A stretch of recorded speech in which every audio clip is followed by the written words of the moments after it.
और आज हम बात करें द वंडरिंग अर्थ जो 2019 में बनाई गई चाइनीज स्पेस साईफाई मूवी है जिसे डायरेक्ट फ्रेंड गाओ ने किया हुआ है। और ये मूवी 2000 में रिलीज हुई सेम नाम के नॉवेल के ऊपर आधारित है। मूवी का समय फ्यूचर का है जहाँ पे हमारे सौर मंडल का सबसे खास तारा सूरज एक्सपांड होकर पृथ्वी और बाकी ग्रहों को खत्म करने वाला है। अब इस संकट से बचने के लिए पूरी दुनिया एक होकर पृथ्वी को दूसरे सौर मंडल पे मूव करने का फैसला करती है। लेकिन जब पृथ्वी को अपने लोकेशन से बदला जाता है तब पृथ्वी पे तूफान सुनामी आने लगती है। लेकिन इस खतरे से निपटने के बाद जब पृथ्वी जुपिटर के यहाँ पे आती है तब हमने सोचा भी नहीं था वो खतरा सामने आ जाता है। ये मूवी चाइना की थर्ड हाईएस्ट ग्रोसिंग मूवीज में से है एंड नेटफ्लिक्स में इंग्लिश में इसे अवेलेबल किया गया है। काफी अमेजिंग ग्राफिक्स एंड इफेक्ट होते हुए भी इस मूवी को IMDb में सिर्फ 6 की रेटिंग है, जिसका रीजन हम आखिरी में देखेंगे। मूवी का साल है 2061। सूर्य बहुत जल्द एक्सपांड हो रहा है और आने वाले 300 सालों में वो पृथ्वी के ऑर्बिट में एंटर करेगा, जिसके कारण हमारी पृथ्वी तबाह हो सकती है।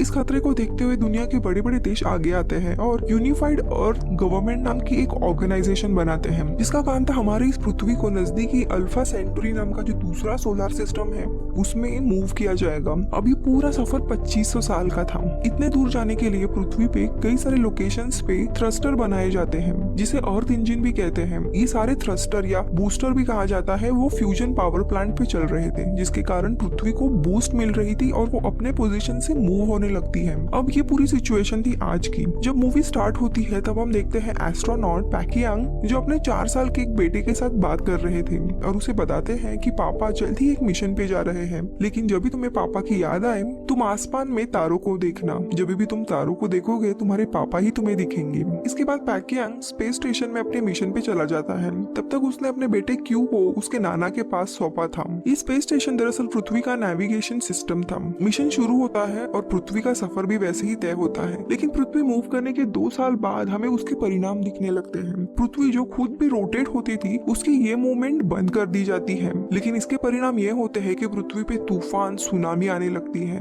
इसीलिए इंसान अंडरग्राउंड सिटी में रहने लगता है, लेकिन वहाँ पे भी जगह कम पड़ने लगती है। इसीलिए कई सारे इंसान पृथ्वी के सतह पे रुकते हैं और इस तूफान के शिकार बन जाते हैं। इंसानों का पॉपुलेशन कम होने लगता है। आगे जैसे जैसे पृथ्वी सूरज से दूर जाती है उसका वातावरण भी ठंडा होने लगता है और पृथ्वी की सतह बर्फ में जमने लगती है। क्यों अपने नाना के साथ तूफान से बचने के लिए अंडरग्राउंड सिटी में रहने लगता है। सिंस उसके पापा एस्ट्रोनॉट थे उनके एक चिप के द्वारा उन्हें एंट्री मिलती है। काफी सारा पॉपुलेशन पृथ्वी के नीचे अंडरग्राउंड सिटी में ही रह रहा था। अब 17 साल बीत जाते हैं और हम जुपिटर के करीब आते हैं। जुपिटर की खुद की ग्रेविटी बड़ी मात्रा में थी जिसे यूज करके पृथ्वी के सफर में तेजी लाने का प्लान था। यही तक पैकियांग का स्पेस स्टेशन का सफर था एज अ नेविगेटर। अगले दिन यानी चाइनीज न्यू ईयर के पहले दिन वो पृथ्वी पे वापस लौटने वाला था, लेकिन उन्हें मन ही मन में लग रहा था कि कुछ चीजें सही नहीं चल रही है। तभी वहाँ पे उसका रशियन कलीग मैक्रोव आके उसे गुड बाय करता है एंड उसे चुपके से एक शराब की बोतल देता है जो उसने इस स्पेस स्टेशन में स्मगल करके लाई थी। तो यहाँ पे क्यू जो अभी हेवी ट्रक का मैकेनिक बन गया है जो अपने अडॉप्टेड बहन हैन को लेके स्कूल से भाग जाता है। दोस्तों यहाँ पे हैन का रियल नाम लेना थोड़ा कठिन है, इसके लिए मैं उसका लास्ट नेम यूज कर रही हूँ। इन दोनों भी भाई बहनों को पृथ्वी का सरफेस देखना था कि अभी वो कैसा वातावरण है, इसीलिए एक लोकल चोर के पास जाके वे लोग थर्मल सूट चोरी करते हैं। और क्यू के पास एक बबल कैप्सूल भी होती है जो अचानक से कभी भी बबल में कन्वर्ट होती थी जिससे दोनों भी बच पाते थे। तो वे लोग उसी का इस्तेमाल करके थर्मल सूट चुरा के वहाँ से भागते हैं। दोनों भी लिफ्ट से ऊपर चले जाते हैं और सरफेस का टेम्परेचर लिटरली निगेटिव में रह रहा था। कोई भी इंसान थर्मल सूट के बजाय वहाँ पे जिंदा नहीं रह सकता था। आसपास कोई भी रहने लायक जगह नहीं थी और पास में ही वो बड़ा सा अर्थ इंजन देखते हैं और ऐसे ही 10,000 अर्थ इंजन पूरे पृथ्वी पे लगाए गए थे। दूर पे ही उन्हें अपने नाना का स्पेशल ट्रक दिखता है। वो ट्रक काफी ह्यूज एंड बड़ा था। क्यू एंड हैन दोनों भी ट्रक में बैठ के भाग जाते हैं, लेकिन इनका ये फ्रीडम ड्राइव ज्यादा देर तक चलता नहीं है क्योंकि पुलिस उन्हें पकड़ लेती है और झूठा पास यूज करने के कारण उन्हें जेल में डाल देती है। दोनों के नाना जी वहाँ पे आ जाते हैं उनको निकालने के लिए एंड वो पुलिस को घूस देने लगते हैं। इसके कारण पुलिस उन्हें भी जेल में डाल देती है। वहीं पे वे लोग टीम नाम के एक और लड़के से मिलते हैं जो बेचारा कैद था। यहाँ स्पेस में पृथ्वी जुपिटर के करीब आती है। उसकी ग्रेविटी यूज करके स्पीड में हमें पृथ्वी का सफर तेज करना था जिससे हम इस सोलर सिस्टम से बाहर निकल सकते थे। लेकिन अचानक से जुपिटर की ग्रेविटी में स्पाइक आने के कारण वो इरेगुलर बन जाती है और पृथ्वी जुपिटर के करीब खींची चली जाती है, जिसके कारण पूरे पृथ्वी पृथ्वी में भूकंप और तूफान आने लगता है। धीरे धीरे सारे अर्थ इंजन बंद हो जाते हैं। क्यू, हान, उनके नाना जी और टिम अपना ट्रक लेके जेल से भाग जाते हैं, लेकिन भूकंप के कारण बाहर का वातावरण बहुत ही डरावना था। कई सारे पहाड़ इनके ट्रक के ऊपर गिरने लगते हैं, चीजें बिखरी हुई रहती है, लेकिन ये लोग उस खतरे से बाहर निकलते हैं और एक प्लेन रोड पे आ जाते हैं। यहाँ पे स्पेस स्टेशन में जो इनका एआई कंप्यूटर था मॉस, वो सारे एस्ट्रोनॉट को वार्न करता है कि अभी सिस्टम लो एनर्जी पे जा रहा है, इसलिए सब लोग इमीडिएटली अपने हाइपर स्लीप में चले जाएं। यहाँ पे पैकियांग को टेंशन आता है, इसलिए वो उस चिप के बारे में अपने घर वालों से कांटेक्ट करता है, लेकिन कोई रिस्पांस नहीं आता। तो वो नाना जी को उस चिप के जरिए कांटेक्ट करता है और ये जान के हैरान होता है कि ये सब लोग एक ही समय पे उस ट्रक में हैं। पैकियांग अपने नाना जी को नजदीकी बंकर बताता है ताकि वे लोग वहां जाके सेफ रहे इस तूफान से। उसके बाद वो खुद भी हाइपर स्लीप में जाने के लिए निकलता है। यहाँ पे वे लोग बंकर की तरफ जा ही रहे थे, लेकिन उतने में ही कुछ चाइनीज सोल्जर्स उन्हें रोक लेते हैं। ये सोल्जर लाइटर कोर नाम की एक बड़ी सी कार्गो कैरी कर रहे थे जो अर्थ इंजन शुरू करने के लिए जरूरी था, और वो कैरी करके लेके जाने के लिए इन्हें ट्रक की जरूरत थी। कैप्टन उनके नाना जी को ऑर्डर देता है कि हमारी मदद करो, लेकिन नाना जी रेडी नहीं होते पहले। बट दोस्तों, चीन एक वन ऑफ ऐसा देश है जहाँ पे आपकी मर्जी हो या ना हो, देशभक्ति पहले आती, इसलिए नाना जी को उनकी ये रिक्वेस्ट एक्सेप्ट करनी पड़ती है। यहाँ पे पैकियांग सोने के लिए जाता है, लेकिन आखिरी बार वो ट्रक में कॉल करता है और उसे सारी सिचुएशन पता लगती है। तो वो सोल्जर्स को इन सिविलियंस यानी नाना जी और बच्चों को छोड़ने के ऑर्डर्स देता है। तो कैप्टन कहता है कि हमें इस ट्रक ड्राइवर की तो जरूरत है, बाकी बच्चों को मैं छोड़ने के लिए रेडी हूँ। ये बहस चल ही रही थी, लेकिन तभी क्यू अपने पिता पे जोर से चिल्लाने लगता है कि तुम हमें छोड़ के तो चले गए हो, राइट? तो अब तुम्हें हमारी परवाह क्यों है? मुझे अपने नाना जी के साथ ही रहना है और मैं उनके साथ ही रहूंगा। और वो कॉल कट कर देता है। दोस्तों, यहाँ पे क्यू अपने पिता पे काफी गुस्सा था, क्योंकि वो बचपन में ही उसे छोड़ के चले गए थे और इसी गुस्से के कारण वो एरोगेंट बन गया था। पैकियांग को ये सब कुछ सुन के काफी दुख होता है और वो अपने क्यूब से बाहर निकलने की कोशिश करता है ताकि उनकी मदद करे, लेकिन मॉस सिस्टम जबरदस्ती उसे लॉक करके हाइपर स्लीप में डाल देता है। थोड़ी देर में ही ये लोग एक ट्रक लेके शंघाई सिटी में पहुंचते हैं, लेकिन वहाँ की हालत तो और भी बुरी थी। बड़े बड़े बर्फ के पहाड़ थे जिनमें कई सारी फेमस बिल्डिंग्स दफन हो चुकी थी। ये नजारा देख के सब लोग डर जाते हैं और एक नैरो रास्ता उन्हें दिखाई देता है, उनमें से ट्रक लेके निकल पड़ते हैं। नाना जी को उनका वो समय याद आता है जब वो शंघाई शहर में रहते थे। वो आसपास के अपने बच्चों को उनकी मीठी यादें बताने लगते हैं कि उनका घर इसी शहर में था। हमेशा काम से घर आने के लिए उन्हें काफी खुशी महसूस होती थी, क्योंकि उनका होम स्वीट होम था। उनकी पत्नी हमेशा उनका इंतजार करती थी। और दोस्तों, इसी तरह हम पास्ट में देखने लगते हैं। जब ये मिशन शुरू हुआ था उसके एग्जैक्टली 2 साल के बाद जब सुनामी आने लगी थी, तब कई सारे लोग पानी में डूब के मर गए थे और तभी नाना जी को ये बच्ची मिली थी, यानी हान। इस पूरे एक्सीडेंट में कुछ गिने चुने लोग ही सर्वाइव हुए थे और उनमें से ही एक ही बच्ची थी। और उसके बाद उन्होंने हान को अपने पास ही रख लिया। जो बर्फ के पहाड़ आज हम देख रहे थे शंघाई शहर में, वो दरअसल सुनामी की लहर थी जो पृथ्वी के तापमान में अचानक गिरावट के कारण जम गई थी और उसी में कई सारे लोग फंस के मारे गए थे। दोस्तों, अचानक से बर्फ के इस पहाड़ पे एक प्लेन क्रैश हो जाता है और उसके कारण ये पूरा पहाड़ टूटने लगता है। ये नैरो रास्ता काफी लंबा था और बड़े बड़े पत्थर इनके ट्रक पे गिरने लगते हैं। भागने का कोई भी रास्ता नहीं था, लेकिन तभी एक सोल्जर को एक बड़ी सी बिल्डिंग दिखती है जो इंटैक्ट थी। तो वे लोग वहीं से ऊपर जाने का फैसला करते हैं। पहाड़ की चोटी पे जाने के लिए इनको 80 फ्लोर ऊपर चढ़ना था। कुछ सोल्जर ऊपर क्लाइंब करके चले जाते हैं एंड लिफ्ट के डोर के थ्रू बाकी सबको रेस्क्यू करने लगते हैं। क्यू, हान और उनका कैप्टन ऊपर आ जाते हैं। इनके नाना जी, एक सोल्जर और लाइटर कोर अभी भी नीचे ही था।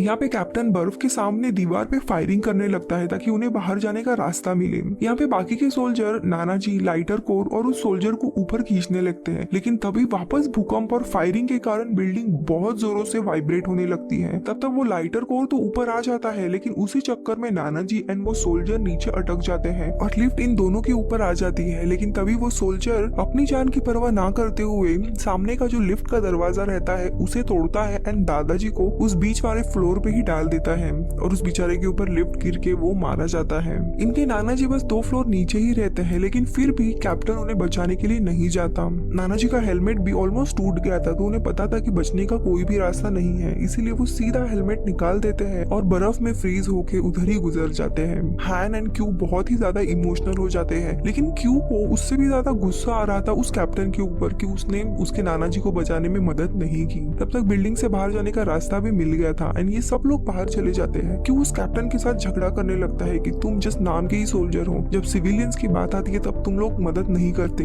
मैं तुम लोगों के साथ नहीं आ रहा हूँ, मैं अपनी बहन को लेके वापस घर जा रहा हूँ। एंड वो उस ग्रुप के साथ अलग होता है। टिम भी उसके साथ ही निकल पड़ता है। सोल्जर भी लाइटर कोर को लेके अपने राह पर चल पड़ते हैं। यहाँ स्पेस स्टेशन में पैकियांग हाइपर स्लीप से उठ जाता है और अपने परिवार को वापस कॉल करने लगता है, लेकिन कॉल नहीं लगता। आगे वो मॉस का प्रोग्राम चेक करने लगता है कि आखिरकार हो क्या रहा है। तो वो ये जान के सरप्राइज होता है कि मॉस अर्थ को पीछे छोड़ के खुद ही अपने राह पे जा रहा है। यहाँ पे मॉस एक एआई रहता है, तो उसे रियलाइज होता है कि एक एस्ट्रोनॉट नींद से उठ गया है। तो उसकी इस हरकत को रोकने के लिए वो उसके कलीग मैक्रो को उठाता है। मैक्रो पहले तो पैकियांग को समझाने की कोशिश करता है, फिर पैकियांग उसे बताता है कि मॉस एक्चुअली में क्या कर रहा है, कि वो अपने आप ही कहीं और चला जा रहा है पृथ्वी को ऐसे ही छोड़ के। तो मैक्रो भी उसकी मदद करने लगता है ताकि पृथ्वी को बचा सके। इन दोनों को भी कंट्रोल सेंटर जाना जरूरी था, जो कि ऊपर की तरफ था, जिसके लिए इन्हें स्पेस में जाके ऊपर जाना था। दोनों भी अपना सूट पहन लेते हैं एंड हैच ओपन करके बाहर की ओर चले जाते हैं। इन दोनों को भी बाहर की ओर जाते हुए देख मॉस अपना सिक्योरिटी प्रोटोकॉल एक्टिवेट करता है। अब सिंस ये दोनों भी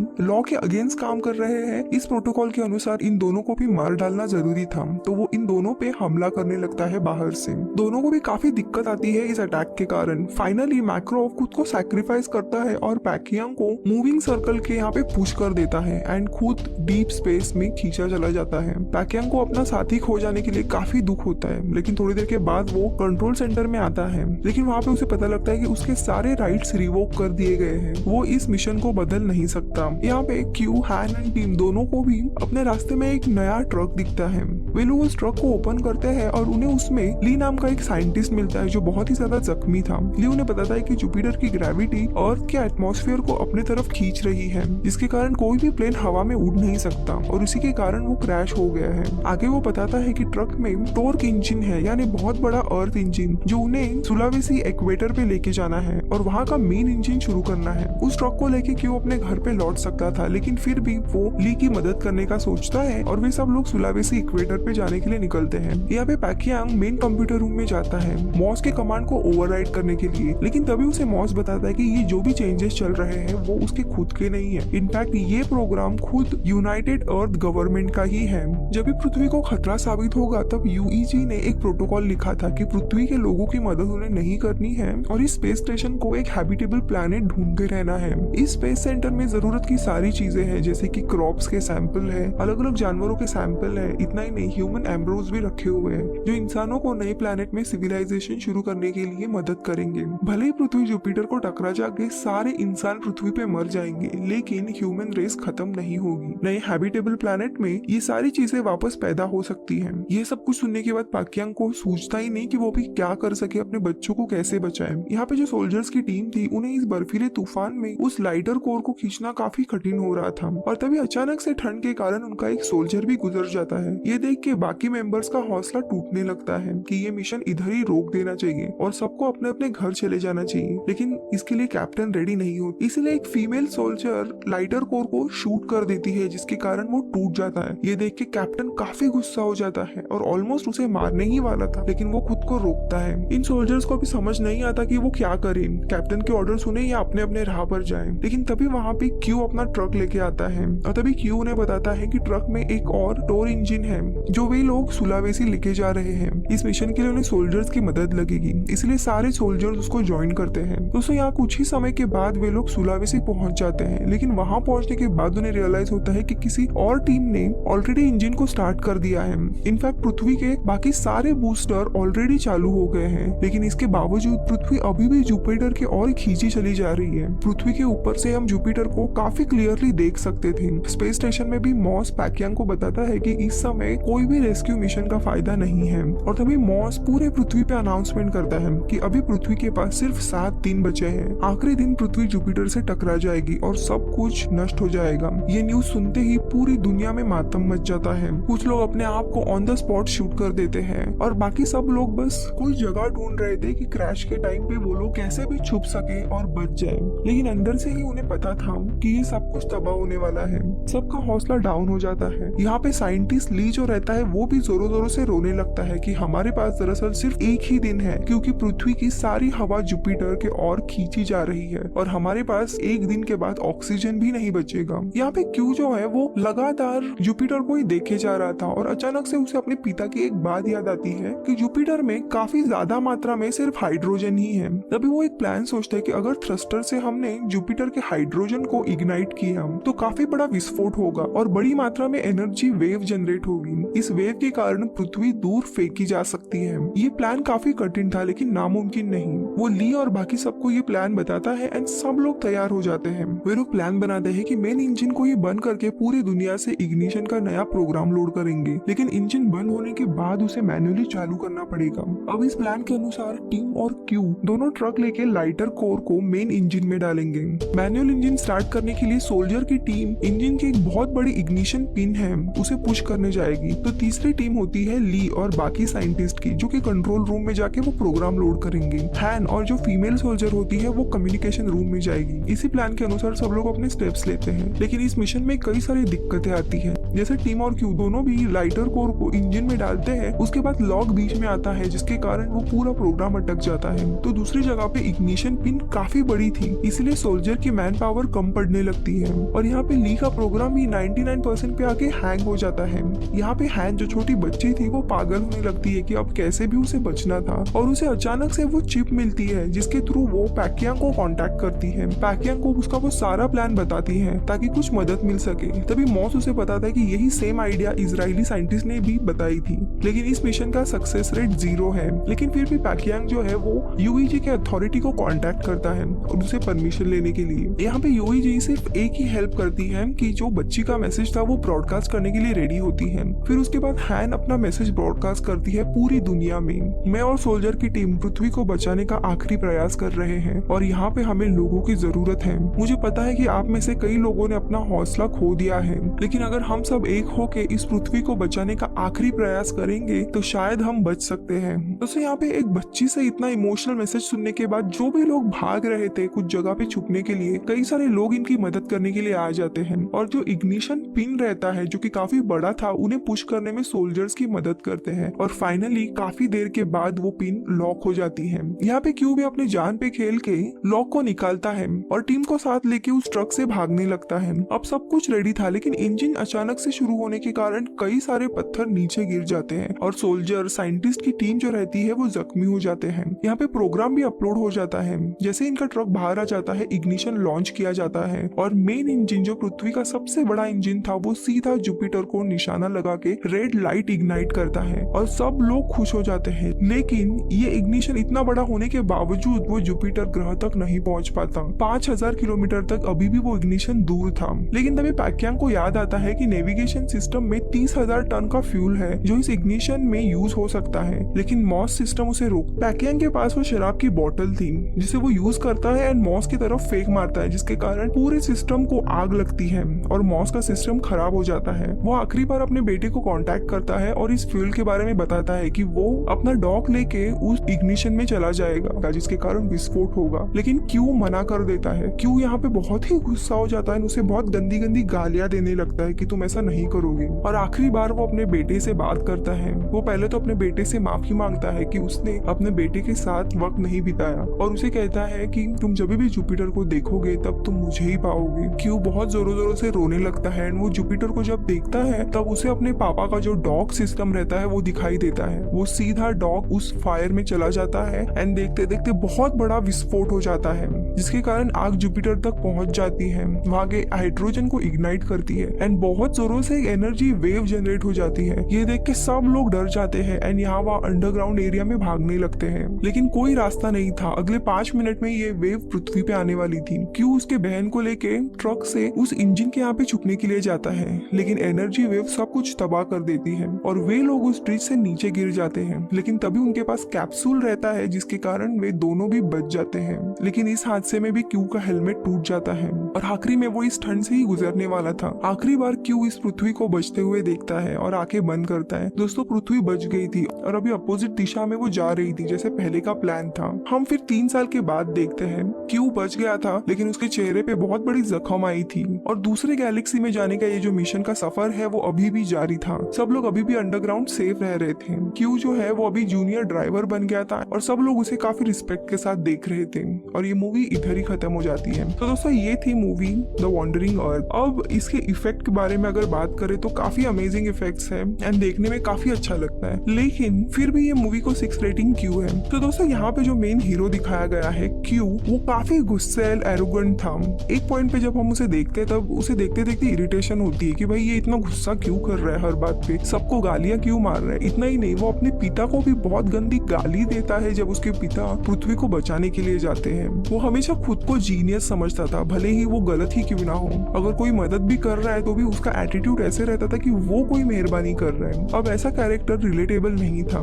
यहाँ पे कैरेक्टर डेवलपमेंट दिखानी चाहिए थी कि वो कैसे एक मेच्योर्ड इंसान बन जाता है अपने पिता का सैक्रिफाइस देख के। मूवी के स्टार्टिंग से आखिरी तक बस वो एरोगेंट लड़का दिखाया गया है। यूजुअली ऐसे रियल लाइफ में नहीं होता। जब किसी के भी पिता एक बड़े से मिशन पे जाते हैं तब उनके बच्चे दरअसल उन्हें एक रिस्पेक्ट के साथ ही देखते हैं। अगर बच्चे गुस्सा भी हो तो भी अपने पिता को कोई बास्टर्ड नहीं बुलाता। यहाँ पे क्यू वही करता है। इसीलिए ये मूवी एक पॉइंट पे आने के बाद थोड़ी इरिटेशन लगती है बिकॉज ऑफ क्यू। इसके अलावा स्टोरी में कई सारे लूप होल है, जैसे कि हम पृथ्वी को दूसरी जगह पे मूव कर रहे हैं, लेकिन पृथ्वी और हमारी लाइफ चांद पे कई हद तक डिपेंड है। अगर चांद ही नहीं आया तो सबसे बड़ा प्रॉब्लम ये होगा कि पृथ्वी की ग्रेविटी चेंज होने लगेगी और कोई भी इंसान स्टेबल नहीं रह पाएगा इस पृथ्वी पे। चलो अभी मान भी लो कि उस सौर मंडल में हमें एक नया मून मिलेगा, लेकिन जो 2500 साल का सफर है उसको कैसे कॉप अप करना है, ये सारे फैक्ट्स मूवी में मिसिंग थे। इसीलिए इस मूवी को 6 की रेटिंग दी गई है। आपको ये एक्सप्लेनेशन कैसा लगा ये मुझे कमेंट सेक्शन में बताइए। मैं मिलूंगा आपसे अगले वीडियो में, तब तक के लिए बाय बाय।